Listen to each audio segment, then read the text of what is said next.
Hey guys, welcome back to another episode of the Lady Layer. We are live again today. Told you guys it'll be surprised when we go live.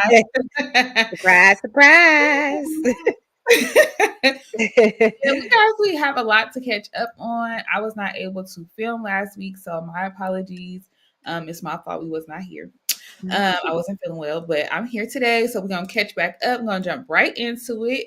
You guys, it's been a lot going on in the streets with the Real Housewives of Atlanta ever since that last anticipated episode has aired. Everybody is in uproar, and everybody wants to state their claim, say their piece about how Right. things went down. Child, everybody named Mama got a YouTube page now, Right. podcast. Everybody's like, I'm gonna tell my story. So we got Portia over here breadcrumbing an episode. I think her episode actually did come out, or I kept seeing clips, but I never watched it. But we did Mhm. see some clips where she basically was saying like information was given to Kenya by another housewife on the cast, alluding to Angela. Didn't it seem like she was alluding to Angela? I don't know. I didn't get Angela, but I didn't know who she was talking about, gave her the information. I forgot what the clue was, but the way she said it kind of made me think it was Angela. But When did her and Angela? I mean, when did Britt, Edie, and Angela have beef for her to want to give I out? don't know. Just the way she said it made me think Angela. I trying to remember like what the clip said, but I have to look that back up. But whatever she said made me think Angela. Oh, because on the one that I saw, she was saying that the person who gave her the information has been trying to get her fired for a long time. No, I didn't hear that part. I have to go back and look at the clip. Now I want to go find the clip, but we ain't Yeah. got Yeah. but basically, Kenya came out and said nobody gave her the information. She had her own private investigator. Blah blah blah blah. Blah. And so Listen, I don't understand her hiring a private investigator. Like Britt Edie had you that pressed to where you spent your own money to go try to dig up dirt. Like that's insane to me. Like I'm not spending my coins, especially not going like everybody been saying going to Kinko's and making poster boards. Like it's too much. right, and for whoever printed that at Kinko's, I feel sorry for them because Right. they had to print that and look at that. Like, come on. Right. So everybody been in the streets going back and forth. Mean Lee is in it now, and she was just in the background of she's not even a cast member. Right. And she's in it, so everybody just has something to say. So we'll see how these things pan out. And I'm kind of like, are y'all supposed to be talking about all this? Like the show is barely getting started. Right. But anyway, No, they've been talking about the show before it came on. That's why it's like, okay, right. when it started, we like, what are we gonna see? Because they didn't talked about everything for the past few months. Like, what is there to watch for? What's the reason? Right, seriously. So, but let's jump into the episode. It starts off with everybody having a bunch of conversations, but one thing we wanted to talk about was a conversation between Angela and her daughter. So you want to touch on that? Yeah, so I just thought it was interesting how her and Angela were talking. I mean, her and her daughter were talking, and like we find out that her daughter secretly gets married. Like I thought that was like a huge red flag because like I would never get married behind my parents' back, no matter if they get on my nerves or not. Like that's a special thing, especially if you only really plan on getting married once. Like that experience is not something that you can get back. And then like I thought it was interesting too, like how they keep using this narrative about how Angela takes care of her family and da da da da. But it seems like they're not good to her. Like they argue with her husband, they treating her daughter like crap. Like it's crazy. Like she's paying for a car, which is she loaning them the car? And then that's why they like, oh, she should be letting her use it or what? Because like if she bought the car for them, like I don't know if they really have to. Like it would be nice if they let her use the car, but I don't think they should feel obligated, you know? Like, I feel like with that's entirely both sides. Like, sometimes when people buy you things, they feel like you should. And also, I feel like with what her daughter is saying is like, because my mother bought you this car, I need to be able to use it. And I don't think that's necessarily the case. Like, if she bought you the car, she bought you the car. Like, why don't you have a car? I don't know. Exactly. That's what was weird to me. It's like, why do you think because your mom bought the car for them that they're obligated to let you use it? Like, right. It got to be a reason why you don't have a car. Because if your mom is doing all this stuff for her mama, her sister, all this, why wouldn't she do it for her own kid? Like, right. Like, did you already get one and you messed it up? Like, what happened? But Right. also, and like the fact that she's staying in the house over there, like, there's something interesting about the family dynamic on both sides. Now, I do see what she's saying a lot with families who provide for their family. They become more entitled, Yeah. where like the more you give them, the more they come and slap you in the face with it. So I can see why this is happening to Angela, because regardless of what they do and say to her, she's still providing for them. She's still doing for them. If they ask her for something, she's still giving it to them. And this is Yeah. probably why they're treating her like that. Yeah. So that ain't nothing new, but it's unfortunate. Just ungrateful. Right. Child. So then we get on to this big event that they've been giving us a little bit of every single day. So we get to this hair thing, and honestly, like it started off weird because why, Drew, why every time somebody have an event, you feel like this is the perfect time to talk to Portia? Right. Like, it's like, girl, she won't meet you in private. Obviously, she's not trying to have a conversation. Like, let it go. Like, is this your only friend? Like, I don't get it. Like, why are you so pressed to have this conversation? Like, And the the way deed is she done. Huh? I was gonna say, and the way she brought it to her was not trying to make peace. Like, you're antagonizing her. You're like, really? Like, right. You're not trying to be cool. You're not trying to make peace. You're not trying to make it better. Like, whatever this is that you're doing is just to further feed into your storyline. Now, that is something I will say. Portia kind of mentions that she feels like Dennis, Drew, and Ralph all set this storyline up together to kind of have something pop off for her. And it's kind of given that, because it's like, Drew, you have nothing else to say besides you have to keep this beef between you and Portia going, and Portia's not giving you no energy on it. Like, every time she wants to talk to her, she walks away. Like, she's not really trying to like give her that moment.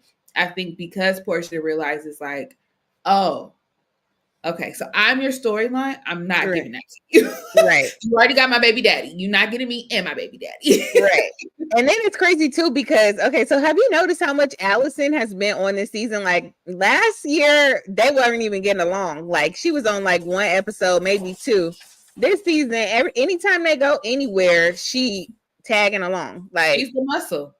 Allison is the muscle. And I think Portia mentioned that. Like, oh, you want to talk because your sister here? Right. I mean, that don't mean nothing to me. I don't remember who said that, but basically they were saying like she was feeling froggy because Allison was there. Everybody must know that's what that means. Right. Allison is the new Mal, Cynthia's sister. Right. And she be ready too. She be all in the background of the conversations. Like wait for somebody to say something. So ciao. But Drew always got to have a whole bunch of people with her. I don't understand that. Like, girl, you are on the show, not all these other people. Like, it's always 100,000 people in her house. It's rarely a scene if it's in her house with just her and somebody else. It's always 5,000-6,000 people. And girl, where is the money coming from? I don't know. Yeah. So I didn't notice this, but Kendra said that Kenya was in the back getting liquid courage the whole episode, taking shots. Yeah, I see her take at least 2 or 3 shots in the background. Like they show her at this table with like a decanter, it's some type of clear liquid. It could be water, but it looked like a shot to me. She pouring it in the small glass and shooting it up. And so I was like, was she building up for this moment? Like, and in her, if you look at her face too, after she takes it, it's like she's thinking. So she knows that this moment is coming. Nobody else apparently knows that it's coming. And so, of course, Britt comes in with the flowers. They have a little moment in the car. Her and Kelly, they're, talking about it. She's thinking she's coming on a peace treaty. Everything's going to be fine. And Kelly's like, yeah, I think it's a good gesture. Girl, DJ, I thought y'all watched her. Right, y'all watched her all these years to think that she was gonna come for you, but you didn't watch that. Once you got beef with her, it's forever. Like, I don't get it. Like, it's up and stuck, y'all. It's over. Like after that dinner, you should have known y'all never gonna be friends. Like, so of course she comes in with the flowers. Kenya ignores her, literally, and she's like, Britt immediately was just like, so from this moment, I thought she knew something was about to happen because she was like, oh, I'm out. Like, Kenya ignored her. She started saying goodbye to everybody and walked out the door. Right. So I was like, could she sense that something was going on? But I think she was just like embarrassed and over it at that point. I don't know. Mm-hmm. But my thing, okay, so I want to know how, or I guess, well, because, well, no, Kelly did say, I'm like, how, like, I get that she knows like what was showed, and I guess that's why she's embarrassed, but she wasn't there to experience it. So I don't know. I thought she was there, look like when they first talked about it, I thought she was there looking at Kenya showed the posters of her like Yeah, doing that. But now I don't like, I mean, I get it. You could still have like embarrassment and not of be there, course. but like I don't know. I just feel like the way that they acted or like described it, it was like she was like in the room bawling. Like, you know? I mean, I feel like it will be the same level, if not worse, because all these people saw you exposed. People you don't know, like, just I don't know. I feel like it's just as embarrassing. Like, especially because she knows exactly what photos they talk about. Clearly. Mm-hmm. She probably thinking back to that moment. She probably thinking back to those photos because they said that she scrubbed the internet for them. So Yeah. she's probably like, I spent all this money to scrub the internet. She still got access to them. Like she probably had a full range of emotions like come over her. I don't think it was probably any less of a blow to Ming not Ming be. was like Ming was like, just admit you had a whole phase and you got married and it's over. Like it's not that deep. She Because like, apparently Ming said she got worse photos of her in her phone. right. So she said she still has all her phones from 2011 or something like that. So she was like, and she, because I guess they were saying that the photos of Brit were, she was underage, and Ming was like, absolutely not. Yeah. You're 1 year younger than me, and you was of age. So Yeah. And if I y'all think hear that's not fair to Kenya too. Like, don't paint that about Kenya putting child pornography out because she underage. Like, I think that's a like, I don't know. But I saw yeah, this thing too with Kenya. I mean, with Nene. Well, with Kenya, that Nene posted where Kenya was talking about how Nene had got kicked off, and she was like, you know, when it's your time, you just gotta accept it and go. Like they'll push you out and da da da da. And then Nene posted, and it's like, yeah, that didn't age well because now you in that situation where they didn't push you out. You had just gotta accept it and move on. yep, Stop trying to have podcasts and do all of these tell-alls and stuff, girl. Just accept it. Chalk your loss. right.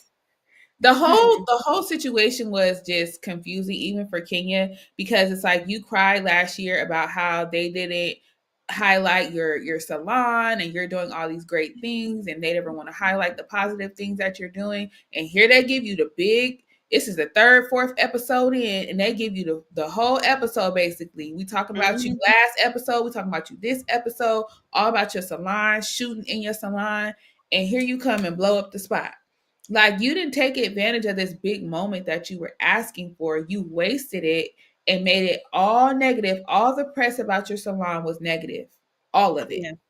So you blew it. And then you want to cry about, how you are this is what made me think Kenya was already spiraling, because she's talking to Kelly about someone she barely even knows about her private business, about how she put $400,000 into this salon and now she's Mm-hmm. scared for her daughter's tuition, and sharing all these things, being very vulnerable with a stranger, which is not really like Kenya.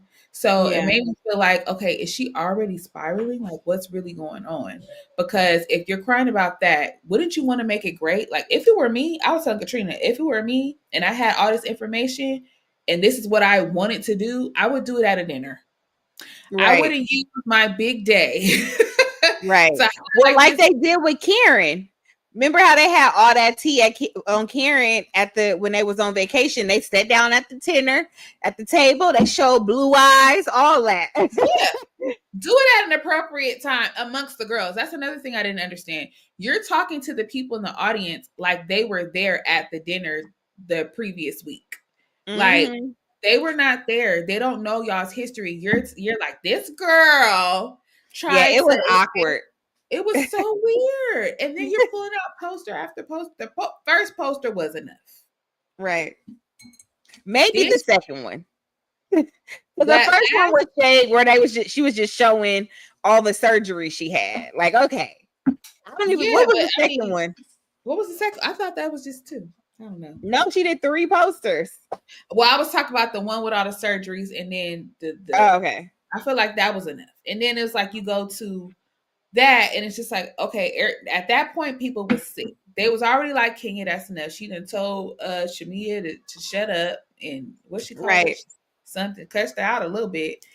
And everybody's just like, okay. And everybody started leaving one by one. Cynthia said her piece. They said Cynthia ain't talked to her. Well, Cynthia said herself on Watch What Happens Live that she had not talked to her since that day. I feel like everybody was disgusted because, like Ming Lee said, all of them probably done had a whole face. And they was probably all thinking about all the photos and videos that the other people have in their possession. What if that happened to them?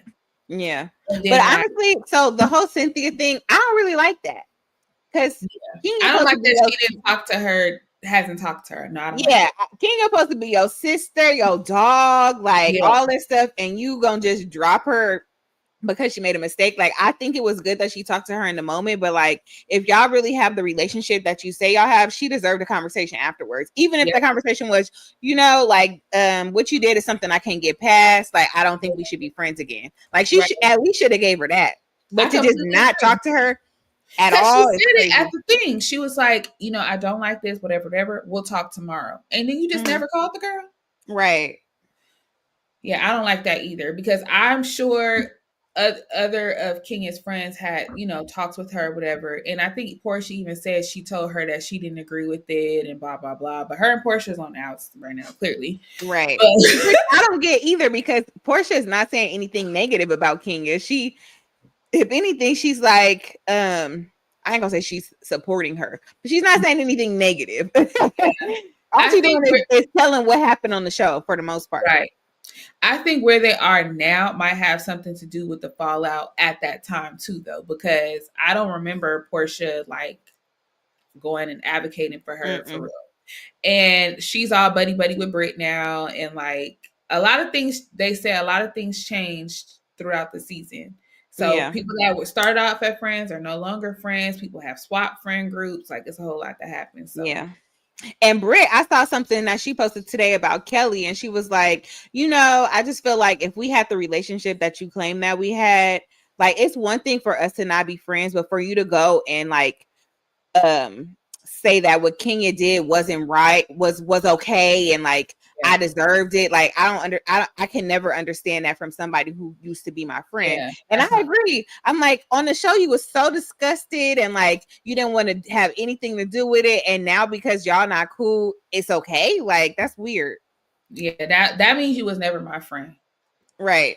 I would never air out anybody that I have been friend. If I was that close of a friend to them, even if I wasn't that close of a friend, because I don't feel it necessary to air out anybody's dirty laundry. Like, that's not my place at all.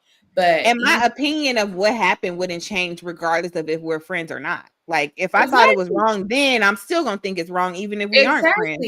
And what does it pay me to go and spread your business or to be on the other side of the it doesn't make sense. And I feel like with Kelly, also with her new being on the show, she trying to make a name for herself. She's trying to get up under who she needs to get up under. And she's trying to sell them chicken and waffles, okay?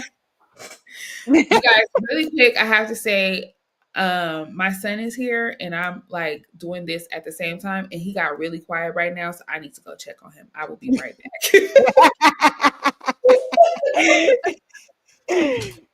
She's a mother, okay?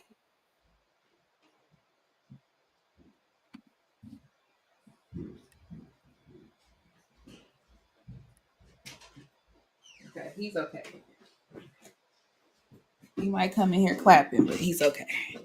Nah, you heard me. I'm like, she's a mother. I'm a mother, okay? No drama. Right. Okay, but yeah, so okay, you can't be in here talking now. Okay, go on, Katrina. All right, so moving on to Married to Medicine. I think we've covered everything that we needed to for Real Housewives of Atlanta. But if you think we forgot something, go and put it in the comments, because you know this is a free forum. Okay, we can always talk about it later, because I'm sure it's going to be some rehashing of it in the next episode. So go and put it in the comments. For sure. For sure, they love to do that. One thing I want to say real quick though, at the end credits, they said they decided to end filming this season with Kenya, blah blah blah blah blah. But the way that they said it made me feel like, is she gonna come back? Were they leaving that open for her to come back? Like the specific wording with this season, I don't know. It just kind of made me think a little bit. I don't know. I think it depends on how these lawsuits turn out, because Britt Eady is threatening to sue the network. So right, and a lawyer got on online and was just like, well, according to Georgia law, what constitutes revenge porn? There's 4 tiers, and she did hit 3, but she didn't hit all 4. So if they were to go to court, they wouldn't convict her of that. So there's that. Legally, though, but what about civilly? Because civilly, it doesn't take the same burden of proof. So I don't know. That's just what the lawyer said. She was scared about her child's tuition now. I mean, back then she should be scared now. Because listen, I wouldn't even try to put you in jail, but I'm gonna take your money. Like, you're gonna pay for my tears. Right, that's for sure. Okay, moving on to Married to Medicine. Yeah, so we start off with the beginning, the ending of this fight. And it's very interesting, this reunion, how Toya is the mediator and like she's calming situations. And I was very proud of Jackie. I ain't never seen Jackie take that tone, because when T was trying to come in there, which she is not a help. I don't know why she would come in there. She is not a calm. Get out the way. Jackie was like, get out. I need a minute. Like, go. She used that stern mama voice for her. No, you need to leave now. Like, right. You didn't find your little voice. All right. You think she was talking to T like that because she don't really like T, or she really was like, okay, girl, you ain't gonna be no help? I think she was both irritated that T even thought that she could do something, because it's like, oh, girl, I've been knowing this lady for 30 years. Can you move? What are you going to do? I think that's where Jackie was frustrated, because it's like, girl, y'all cool and everything, but you can't do anything here. Right. And I think that's what T was talking about. They kind of pushed her around like a little girl a lot and shushed her a lot. And so she talked about that on when she actually was doing a little podcast with her and Simone. She's like saying that she felt like everybody was trying to everybody was trying to quiet her. Yeah, but I mean, honestly, compared to them, she is a little girl. I looked her up today. She's only 32 years old. I thought she was our age. I thought she was at least a good 37, but no, she is 32, and Greg is 56. Like, that, I thought it was like maybe 10 years apart. That is an age gap. It's a huge age gap. Like, jeez. Yeah. But anyway, so then we move on, and Simone is explaining why she's hurt by Quad.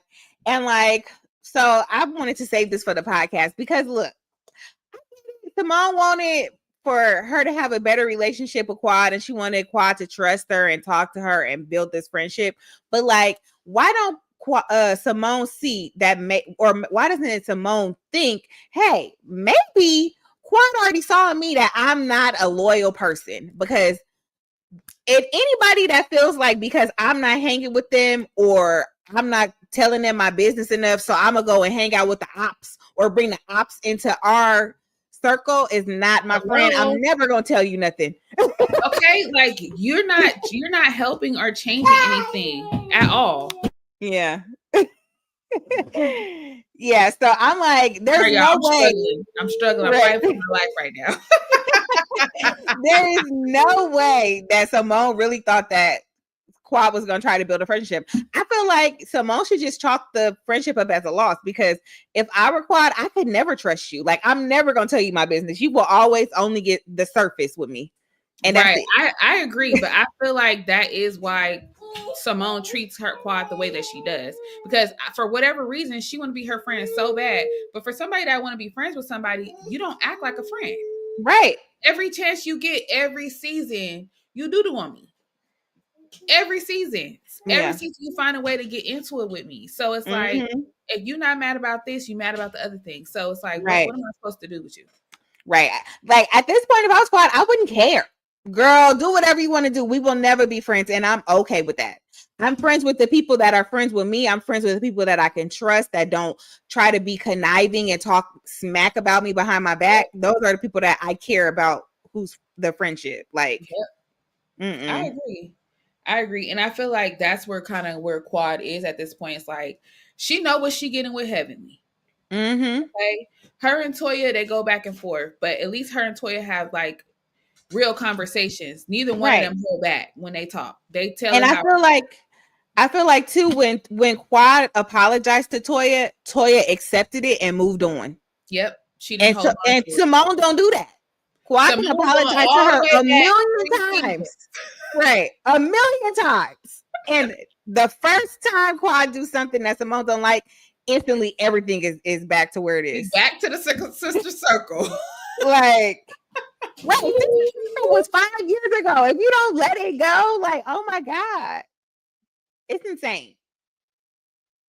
I completely agree. I don't understand Simone's logic behind any of that. Yeah. Like, and then like, so I did not like that Quad brought up the fact that she helped Simone trying to find her father. Like, I just feel like in friendship, right, in friendships, like if that, I would do that for any of my friends. Yeah. And I don't need to talk about it because as a friend, that's what I'm supposed to do. Like, what else would I be doing but not helping you find your daddy? Like, do you think that was, I mean, when you're in a heated moment in an argument like that, I don't think you're trying to conjure up things, but is it get back for what she said about her niece? Maybe. It could be because Simone was bringing up the fact that she called her after her niece passed away. But yep, I'm like, it's kind of this, it's just about the same thing. You know what I'm saying? So, well, didn't they find her dad alive? Yeah, of course. Yeah, because the niece passed away, and I think that's what makes it more hurtful to Quad because she passed away at Quad's house, and like I'm sure in some aspect Quad feels like she's responsible for it.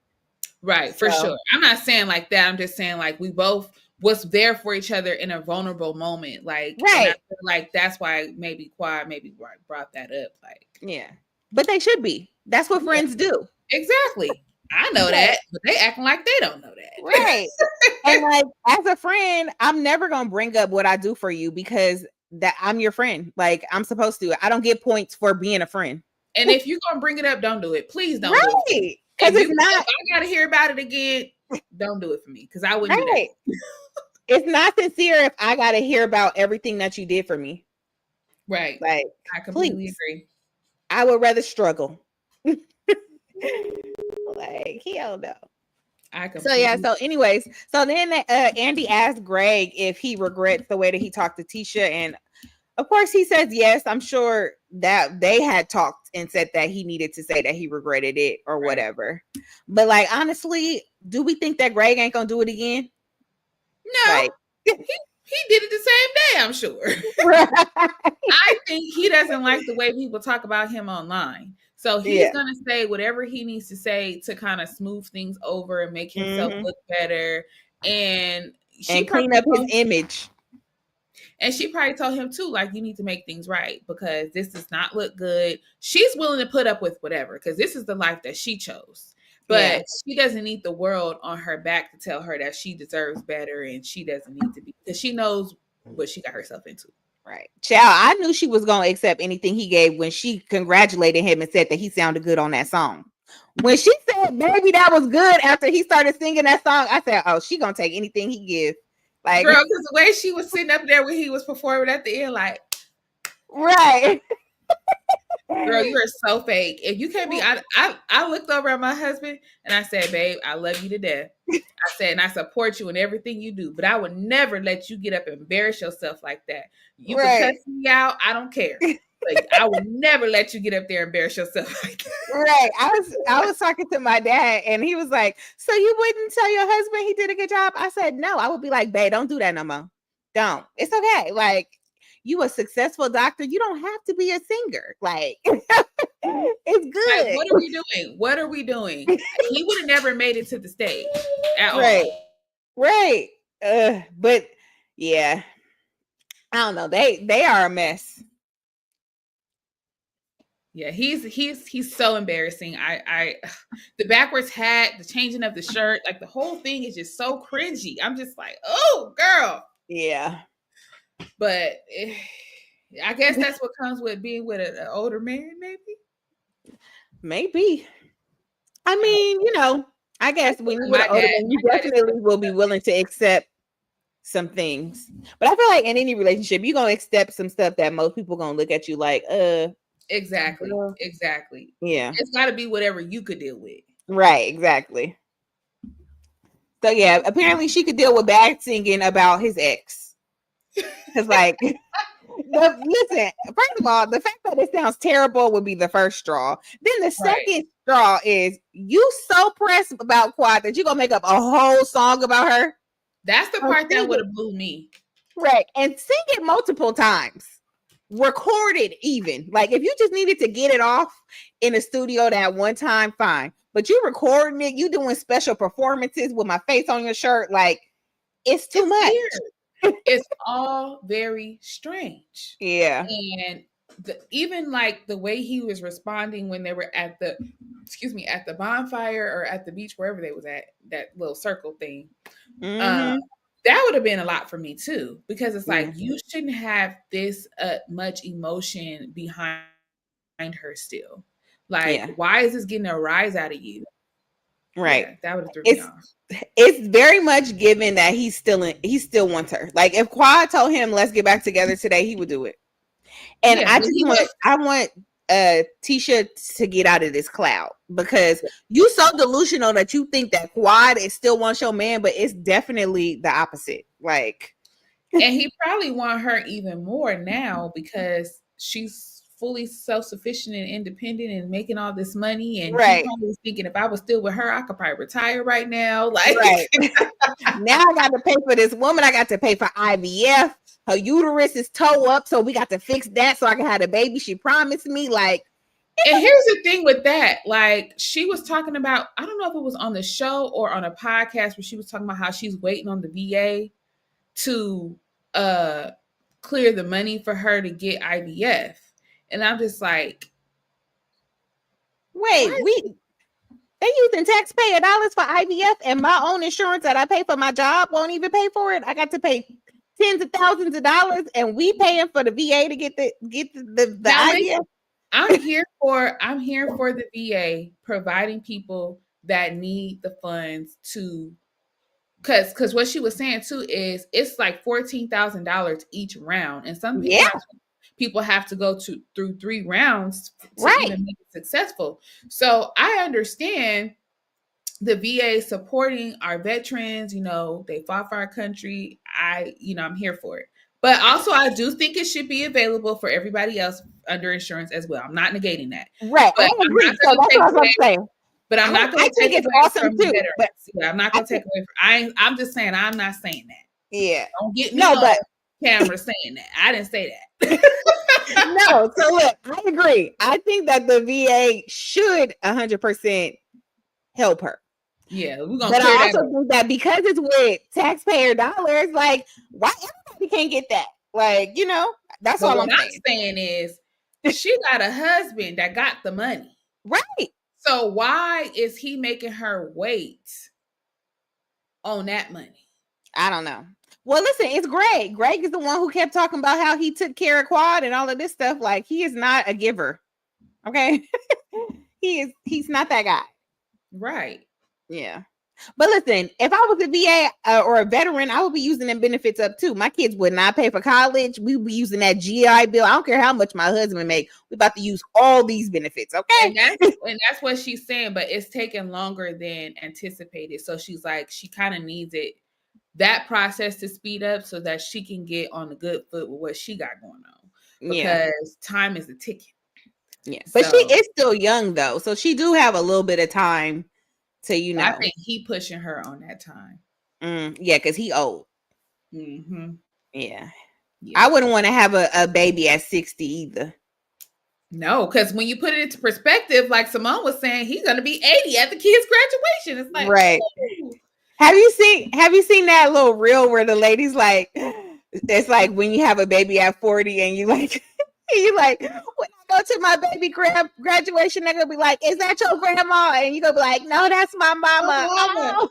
Listen, when I was in middle school, there was a guy in my class, and he was telling everybody that his dad was Ray Charles. And we like, your daddy is not Ray Charles. Like, you lying, whatever, whatever. Lo and behold, his dad really was Ray Charles. And we was like, dang, your daddy, yo. Like, and then when we see the movie, it was like, oh, we really believe your daddy is Ray Charles. Right. He was one of the side babies? Yes, for sure. Oh Lord. Yeah. Well, all righty then. Listen, a lot of people got old parents because Robert De Niro and Al Pacino just had kids and they in their 80s. So let's hope they make the graduation, child, because it's looking a little sketchy at the age that they are. People are living older and older these days, okay? That's what I'm saying. Let's hope they make their graduation. I have an uncle that is 100 years old, and he ain't looking nowhere near like he about to get up out of here. He's still that's good. He is very blessed. Grooving. Yes. Yeah. He is very blessed. Listen, I pray that they make it to the graduation. I pray. Right. For all the degrees, the diplomas, everything they need. Right. Because they be making some good movies too. Like, listen, we all benefit. Okay, listen. Robert De Niro. Listen. Right. Okay, so then we get into the conversation where King is basically letting everybody know. They're talking about the charge that Greg put onto him. Everybody's laughing about it. Even the new guy kind of chimes in. Is just like, that's not. We don't do that.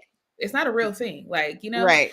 And he tries to explain. I think they were also like annoyed because it's like, look, we don't be calling the police. Like, that's, first of all, that's not even nothing to be pressing charges about. And then it makes it worse that you calling the police on another black man. Like, yes. And we're all professionals, doctors, like athletes, like we're all people that are high profile people, and we're on have something to lose. Exactly. Why are you bringing the Pope around here to investigate anything? Right. Like, it's just weird. And he's sitting on his hill, ready to just die on that hill that he's in the right. Right. And his wife is just there supporting him in everything that he does. And it's like, I actually called the police station and it was a joke. Right. Like, they told him to go home. Yeah. They said, get away from me with this. Okay. Get away from me with this. This is wasting my time. Hello, please. It's just irritating. I'm like, you are a grown, very grown man. And you acting like you lack common sense. Like, yeah, you're that threatened that you just had to come up with something fake and play in these people. You wasting taxpayer dollars. Well, Quad already said he pressed charges also because that's her man. Like, it was definitely given. I'm mad that you with him and you didn't brought him up in my face. So now whatever I can do, I'm about to do. I can't get to you, so I'm gonna get to him. Right. Yeah. So Dr. Eugene basically like speaks up about the situation, kind of like, it's just like, you wrong, bro. I mean, like, all the guys have been doing the whole time. But Eugene has been very vocal about it. He told him at the house, he told him on the stage, and all the men there were like, listen, if you come towards my wife, my woman, I'm getting you in the face. It's up, right. And it's stuck. Like, any man on this stage can sit here and say that they would defend their woman's honor. And if they don't, you ain't a man. Right. So, so Cecil, he said that he doesn't believe that women should be able to say whatever they want. So I kind of agree with Cecil. Yeah, I agree with that. I agree with that. Right. Especially when it comes to a man. Like, a man is not your, I want to make sure I'm saying this right. Huh? Punching bag.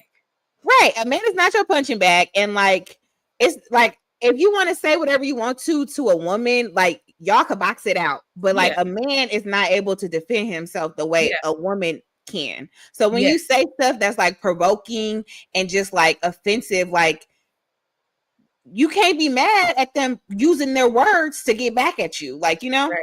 Right. Because that's all they got. Because they can't put their hands on you. And a lot of times women use that to their advantage to just go ahead and say and do whatever they want. And then put the pressure on their man to have to like jump in and say something. Right. It's just like, you're putting your man in an uncompromising position, and then you're putting the other man as well.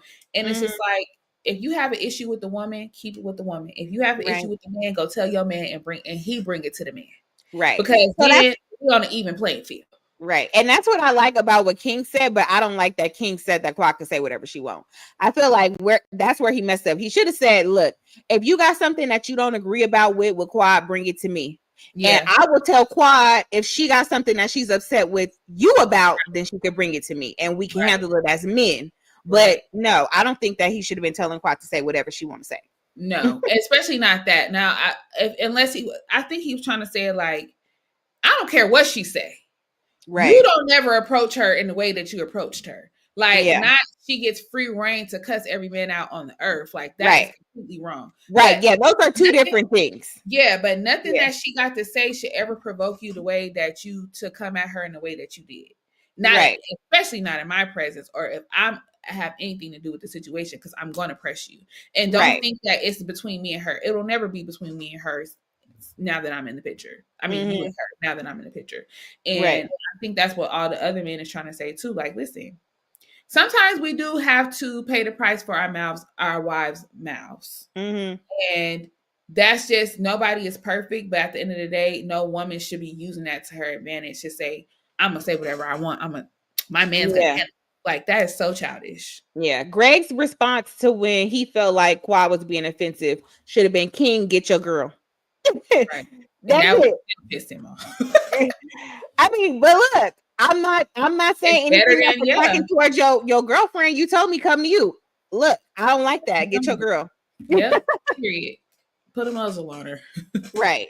Because then I felt like if he would have said that and then King would have still gotten riled up the way he would, it would have been a little bit more defensible. Because it's like, okay, well, I kept it with you. Right. And Quad would have still jumped in. Right.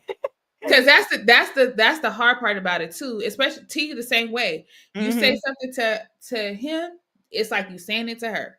Right. So he was over there handling his own business. She's still running up, and he like telling her to back. Like, what is you gonna do? This is between me. And she. Well, I think she was just trying to break it up.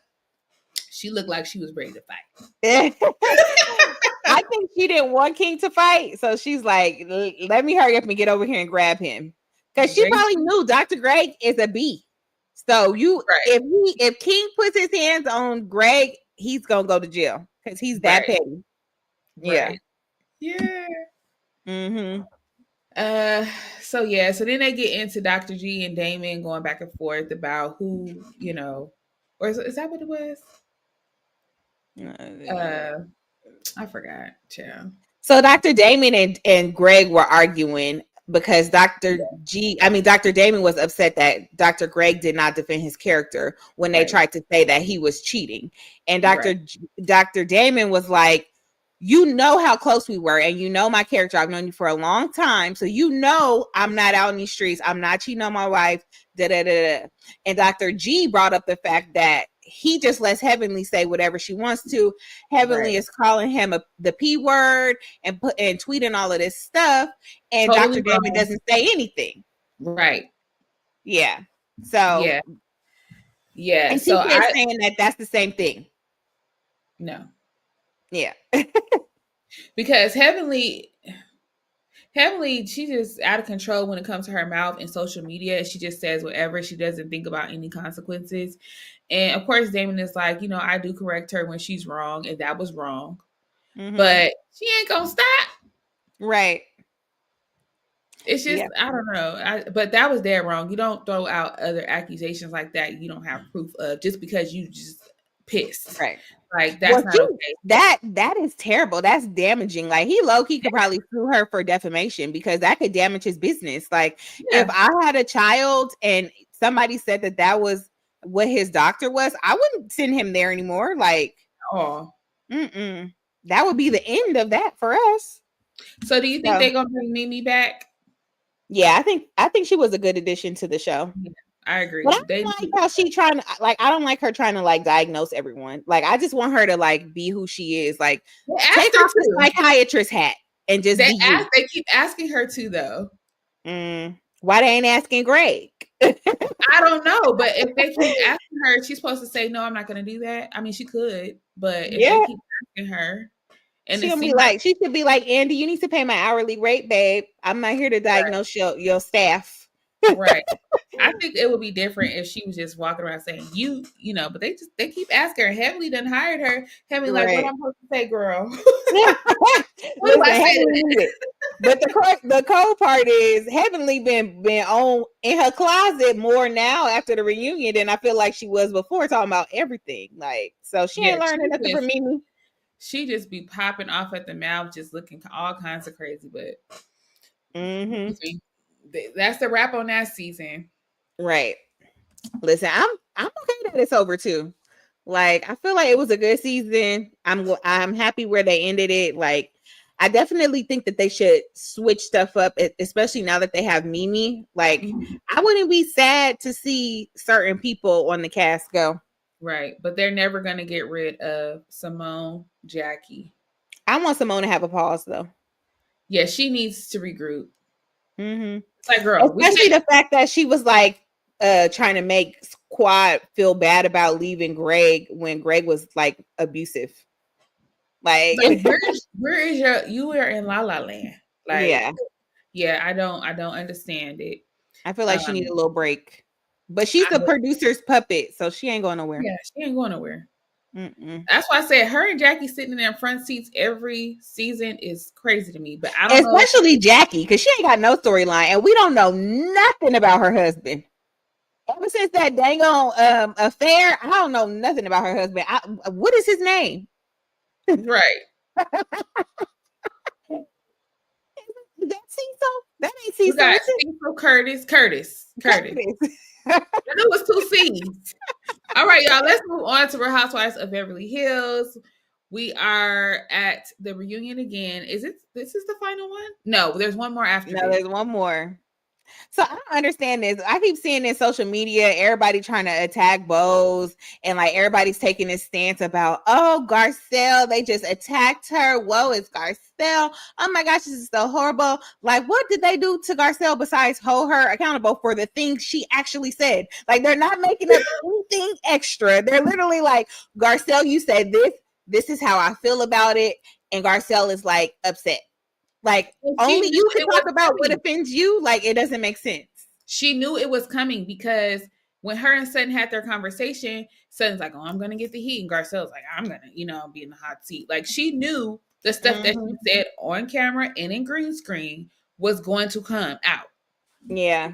And so everybody was just giving her back what she dished out. I completely agree. I don't understand where the attack is. I think they're not used to having such another powerful voice on the stage. I like what Bo says on the next episode when Sutton tries to say she's coming on strong, and she's like, I am strong. I'm not gonna weaken myself for you. Nope. Like, not at all. No, right. They're only used to that energy coming from Erica. Erica's, I feel like, is the only one that stands and says what she means and means what she said. Now Dorit done hopped on that train too. Right. Okay. Dorit was ready. Listen, when she said on that first episode that I don't want to leave without feeling like I didn't say anything, she meant it. Yeah. And the fact that she was antagonizing Sutton at the end until Sutton gave her that little beady-eyed look, I was like, ooh, Dorit, you is a bad little something. Because she was like, there she is. There. I was like, oh, she baited her so good. She baited her so good. She was like, I don't know who this person is. You sitting over there all cool, calm, and collected. I'm like, she ain't lying. Where is name him? Name him. Right. Right. I said, sir, I'm like, this is what PK be dealing with. Y'all, this is why that man posted, just because I walked through the wrong door don't mean I got to stay in the wrong room. Right. I said, oh, PK with the one-liners. Okay, so here's the thing. They keep going back and forth. Garcelle, I'll say, keeps going back and forth about this whole Morgan situation. But Andy kind of brought up a good point when he was just like, she doesn't want to be on the show. You guys don't want to talk about certain things, but you guys do this whole music video insinuating that you guys are in some type of relationship. And I'm like, is Morgan using her? Like, did she? Of course, I don't know Morgan because I don't listen to that genre of music, but I'm pretty sure she was well known before this. Yeah. But it is weird when you think about it in that aspect. Like, who is the one who's really not willing to talk about it? Maybe she's kind of putting it on Morgan, but it really is Kyle that doesn't want to talk about it. I think that could be true. But as far as like the love interest, I think that's only weird if Kyle is not like a lesbian, you know, because like, I mean, to be straight and be a love interest, especially because y'all going on the show together, y'all tagging each other's names, like it just gives that It all image. makes But, sense. right. But But you because know, like, Kyle is not like, they want Kyle to come out and say it. Kyle's not ready to come out and say it. And she kind of insinuates it's because of her children. right. She's like, I have other family members and other people that have to see these type of things. And I just don't want to talk about whatever. So in her own way, she's saying she's not ready to come out. And I feel like at this point, y'all are forcing her to come out. Yeah, I feel like if she's not ready, then they just need to accept it. And I And think what Andy is kind of saying is like, if you ain't ready, you don't need to be doing this type of stuff. Like you yeah, doing a I video, agree.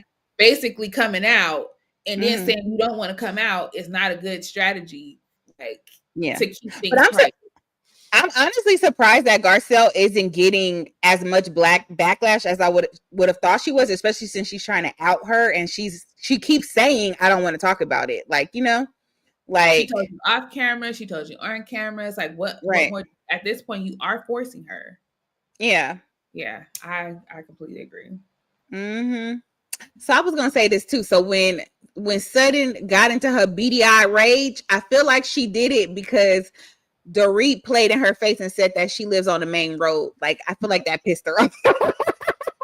And I thought Dorit lived on the main road because when they broke into her house, it didn't look like she lived in a. Well, I guess she's saying that it's Sutton's house, not in a private, a gated community, maybe. Well, no, I feel like I think Dorit's house is in more of a neighborhood. Like I think that the where Sutton's house is, it's like on like I don't think it's on like a La Brea, but maybe like a you know how Florence only got 2 lanes, like a Right. Florence. Where Yeah. like we're out. That's what I'm thinking. Like maybe Dorit's house is in a gated community and Sutton is not. Yeah. Because I'm like, Sutton's house, you gotta when I think of main road, I think of like your house is on the curb. Like, whereas when someone else's house is pushed back, like you have to drive up and you have to go around to like get Yeah. to the house and stuff like that. And so, I mean, Sutton's house probably is on the main road, but she does have like a little long driveway. And Dorit's, your house is right here. So that's why I was kind of like, I don't know what that means. So you talking about when you say that, you talking about like driveway length. But I'm also talking about like okay, so when Dorit's house got broken into, her gate was right here, the street was right here. Now, yes, her street is in a community, but to me, that's kind of like a main road too. I don't know, because when I think of like private road versus main road, I don't know. I'm thinking So like like what I think what Dorit means is like for example, your neighborhood is where Dorit feels like she lives. But the right. street that you have to turn in to get to your neighborhood, that's what she's saying that Yeah, that she's trying to Sutton say lives that on. that Sutton lives on a, like you said, like on Florence. And Yeah. I'm like, does she? It don't look like that, but that's sad. It do. Listen, if you got the double yellow lines in the middle of your street, it's the main road. I think I'm thinking about. Oh, I'm thinking about. I think I'm thinking about Kyle's old house. Yeah, Kyle's house is not on the main road. She got No, that she long has her own gate. Yeah. She has her own gate with her own security. Yeah, Sutton's house is literally like the driveway and then her house, and she don't even have a gate in the front. Oh, yeah, I'm thinking about the wrong house, child. Yeah. Yeah, no. But yeah, that was cold piece. Like, girl, she ate her up with that. Like, girl, if you got so much money, where is it? Because I can't see it. Why are And you then she was talking there? about buying her friends. I do feel like she probably does buy her friends because they were saying she was buying Garcelle's friendship in the beginning. So, which would make a whole lot of sense because I'm still trying to understand what Garcelle and Sutton have so much in common. Right. That they're just like this. Like that Garcelle defends her in the way that she does. I don't understand it. Yeah. Yeah. We never know. We never know. So here comes. Oh no, what was I going to talk about? Oh, with Kyle and Dorit. I mean, Kyle and PK situation. Like at this point, I feel like Kyle is trying to sabotage her relationship with Dorit because why are you still talking to the man? They said she went back to her room and called him when they were after San Diego. Yes. Yeah. Like, what is it about your relationship that you hold so dear that you're willing to just like completely disregard your friendship with Dorit. But that's what I've been saying. I'm like, I don't think her and Dorit really had a friendship because like my relationship with your husband, I love Brandon. But it's based off of your relationship with me. Right. It would never be more important. If you told me you didn't feel comfortable talk with me talking to Brandon, not that I don't even have that man's phone number, but not like at the minute you told me that you were uncomfortable with that, it would have been done. It's like, over. I feel like Kyle is, I don't know. That's what makes me feel like she's kind of doing it to get under Dorit's skin, because I feel like every woman should know that. Yeah, you can't be that dense to where you don't think that you calling him after you guys got into a heated argument in San Diego is not going to piss her off. Like, and you can't be that dunce to think that it's not going to come out that you call him after y'all had that heated conversation. Like, and the fact that it's a shock to Dorit on the reunion makes it even worse, because after you guys made up, you should have said, hey, you know what? On the reunion, this is probably going to come out. I just want to let you know, after the little altercation or whatever in San Diego, I did call PK. This is what was said. It wasn't that deep. I just wanted, now that we are on a good foot, I want to make sure that everything's out on the table. It even rubs me the wrong way that whether she contacted PK first or her first, they're saying that she contacted PK first when she heard about their divorce. I feel like you should go to your friend and make sure your friend is okay, have a full conversation with her before you ever reach out to her husband. And ask her, is it okay if I reach out to him? Right. Like, I want to support you both, but if you're uncomfortable with that, I will not say anything. Like, I'll just have Mo reach out to him, Right. Which is what it should have happened. I don't know. A group chat, maybe? I don't know. Right. But no, like these little fake, little petty text messages that these housewives keep saying, oh, I sent her a text message and da-da-da-da. Like, listen, are y'all really friends? Like, you literally live down the street from Dorit. After you heard about this divorce, you should have went over there if she didn't respond to your text message. Whether we had the conversation. Right. Because she keeps saying, well, we weren't on good terms. Who cares? When something detrimental like this happens, you drop everything. And you claim that you love the person and that this is your friend. Like, nothing but death should keep you from it. Literally. I had a friend who had somebody I was friends with in the past. We hadn't talked, whatever, but I knew them when we were like in high school, and they had a parent to pass away. And I went to the funeral because I'm like, even though I don't have a current relationship with you now, I had a relationship with you then. I had a relationship with your parent. Like, I'm here to support you. I don't even have to speak to you. Like, you see me here, we see each other. I'm praying for you. You know what I'm saying? And if you ever had a relationship with somebody, you just support them during their tough time. You don't, like, I don't know. Yeah. I would have did the same thing. I'd have been like, girl, we ain't talked in months, but I came to check on you. What's going on? You need anything, girl? Yes. Mm-mm. Like, yeah. I don't know. That's why I feel like Kyle is kind of pushing her away on purpose. Like, she never liked her. Yeah. She's always been more keen on PK. But I don't see Kyle as like a girl's girl. Like, it doesn't surprise me that she gets along with the boys better. Even the way she said it. She said at the end of the episode, she was just like, I'm a girl's girl. I have nothing but sisters. I have all daughters. I have this and that. But I know that it seems wrong with the way that I did. If you have all these women around you and you are a girl's girl the way you say you are, it would have been a no-brainer for you to know what not to do. Right. And I don't even think she should bring up her sisters, because half the time they don't even get along. So, like, that's not a good example. She can't get along with Kim and Kathy at the same time. Like, and she didn't even wrap it up good. She said all that to say what? Nothing. But I still get this to you. Like, you nothing. She did it all to say nothing. Right. So we'll see what happens in the next episode. Right.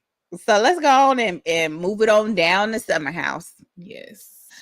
So Jesse, listen, I'm not liking Jesse this season, because Jesse, stand up. I thought he was being so inauthentic, and like, stop letting Lexi, young self, push you around. If you don't want her to meet your parents, then so be it.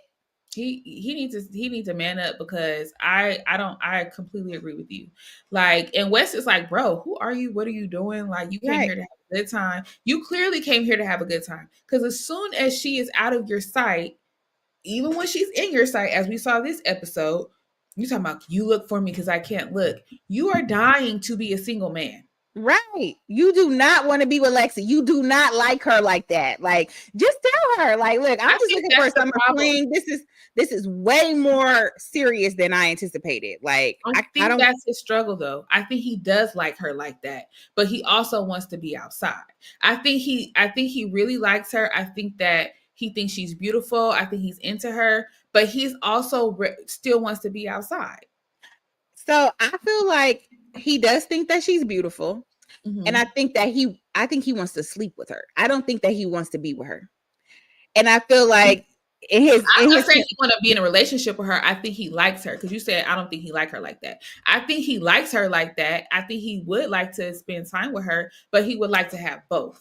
Like I so don't when I think say I don't think he as likes her like locked that, when I say I don't think he likes her like that, I mean I don't think he likes her enough to be in a relationship with her. down. I And like agree. that's what she wants. So it's like he don't like you like that.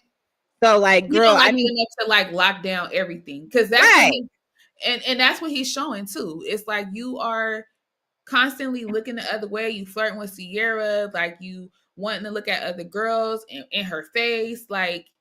And why are you letting her bully you into seeing your parents? Like that's weird. Mm-hmm. And his parents eating it up, her parents is eating it up, and it's just like it's all too much. And then it's like too, like, I just don't understand. Like, these people are saying they forgive you, but then they putting conditions on it. Like, forgiveness should not have a condition. Like, I forgive you, but I really want to meet your parents. Da, da, da, da. Like, pressure, pressure, pressure, pressure, pressure. Oh yeah, yeah. Like, It's like that really made me happy. That made me feel better. Why? right? It's But not genuine. Like Paige said, she's a 26-year-old girl. These are the things that mean something to her. Like, and I guess too because she's really close with her parents. Like Yeah, she she's wants family to, oriented. yeah, yeah. She And most definitely people probably do. read into it more than what it actually was. They do that though. They like to be all intertwined and have it even in a dating relationship. They want everything intertwined and all together. And we go to Thanksgiving together and we go on vacation together. Y'all been together for a month. And y'all not Right. even in you guys are in an exclusive dating situation. That's not your girlfriend, that's not your boyfriend. Because they both said Right. that. So it's Right. like this is something that only they do because I don't understand that. Yeah. I I mean, don't. look. Yeah. I mean, I understand the exclusivity part, but if we're exclusive, we together. Yeah. We Like go we together real bad. real Like bad. Because what exclusive. I'm locking something down with you for, and I can't go date nobody else, but I can't call you my boyfriend. No, that's weird. Right. It don't What make sense. it doesn't make sense at all. So, Right. Yeah. but So then they Jesse, had this. so So I was proud of Carl at the Shabbat dinner because they had the Shabbat dinner and like I was already annoyed with Lindsay because Lindsay, why are you so upset with Carl and that's not your man? You with got your a big whole old baby belly on him. sitting at the table. You got a whole baby that you got pregnant by like a month or two after y'all broke up, but you mad because you think he talked to somebody in the summertime. And I'm so glad Carl pulled out those receipts. I was a little nervous though when he was walking down the stairs because it did look like he was deleting stuff. Delete that. He gonna get caught. Right. But when he brought his phone, he was like, here. And she had the egg on her face. I was like, thank you. And didn't even apologize. Right. And I don't understand her fiance because if my fiance, or not my fiance, if my man who I'm about to, I mean, if my baby mama who's pregnant with me currently and is my girlfriend calls me and tells me that she had it out with her ex-fiance about a woman that was supposedly talking to during their relationship, I would be a little annoyed. Like, why do you care? Don't call me. Right. Right. Why do you care? Go call homegirl with the Uchi glasses. I don't need to know about that. It's too bad. I'm crying. I completely agree. I don't understand it. Yeah, it was crazy. But Lexi and the whole Lexi Jesse saga needs to go ahead and end. Right. I think it is because on Watch What Happens Live, she was like kind of trying to distance herself from Jesse. Like, Andy was like, "Oh, and it's Jesse's girl, Lexi, or whatever. And she was like, kind of like, is he my man though? Like, you know. Well, in present day, we don't know. Right. Listen, I hope not. I hope you've been watching the show because, girl, he been playing in your face this whole season. Like, I need you to pay attention. Right, because if you still with him, we need to have a conversation. Bring it in, right? And Lexi, come on in. Listen, like that man be doing. Come here. Don't stop giving out second chances. When that man show you that he ain't about nothing the first time, believe him, okay? Because the second time ain't gonna be no different. Stop giving all these chances. Okay. It's playing in your face. Even when she said that, it was like, told Sierra, like, yeah, you know, I know you guys are like brother and sister. And Messy 1 and Messy 2, Paige and Amanda. Right. Sierra wanted to fall on the floor laughing because what? This is a very incestual brother and sister relationship because, honey, that ain't what it is. The man was just telling me I was getting them a little erect on the floaty a couple days ago. Like, let's be for real. And they just messy. What else they was laughing at? They were like, wouldn't Carl and Sierra be cute together? Like, I know this would never happen, but I don't think so. I need Carl to gain about 20 pounds. Then maybe we can have this discussion again because Carl is skinty. It's giving booger sugar skinny. I mean, he's sober, guys, so no. I hope it's not booger sugar skinny, but it's definitely giving that vibe. Like he's also a runner. He's also a runner. He does have a runner's body. He need a little more protein, right, baby? Getting a little emaciated. He hungry. He might be. Listen, they might make a good couple. Well, Sierra don't cook. Never mind. I take it back. So we'll have to see how things pan out in the next episode with Paige and her saga with Craig, which we know ended, but I would like to see how it ends. Her and Sierra. It's interesting to see her perspective, though. Yeah, and I love what Sierra said to her. Because I completely agree. A lot of times women put the relationship in the man's hands. They want them to end it. They want them to just tell me you don't want to be with me. No, you have a place in this relationship too. You decide what you want and you move according to what you want for your life. You don't have to wait on no man to tell you that this is what he wants. If you know this is not what you want, move on. That's what my fairy godbrother said on Instagram. He said, you are the CEO of your love life. Your relationship goes the way you want it to go. So if you feel like it's not working for you, girl, move on. Tell that man bye. You should know yourself what you want. And don't let no man tell you that no, this is how things are gonna go. Or you just sit there and on your hands and wait for him to tell you, even though you know this is completely not what you want. Right. No, move on. So Sierra is a great friend for telling her straight up, like, listen, I know you don't want to hear this. Yeah, I do like how real Sierra and Paige's relationship is. But I feel like Sierra is Sierra's blackness is definitely rubbing off on Paige in a negative way. Because I feel like Paige is all of a sudden so feisty. I don't like it. Like I don't know. I remember I'm having flashbacks about the dinner where she turned around to what you call it, was like, what you say? Say it to my face. Like, I'm like, I just started watching the show. So I'm like, she always been feisty from what I've seen. But I feel like when she first started, like listen, Paige always been like, you not about to try me, but like I just feel like now I got a little stank on it. It's like you ain't gonna try me because, like, you know, right. Which is funny because Sierra, she doesn't have too much stank on hers, but it's enough. Right. Sierra is the whitest black woman I've seen in a long time. She's from New York, right? No, she's from Atlanta, I think. She's from the South. Oh, that's interesting. Yeah. But yeah, that pretty much wraps up this episode, guys. We hope you enjoyed it. If you guys are watching the playback, please be sure to comment below what you guys think about the episode. You guys never really comment, so please leave us a comment and let us know what's going on. Right. Do it now. Right, son. If you're watching this on your TV, pick up your phone, vertical. Right. Love you. Bye. Bye.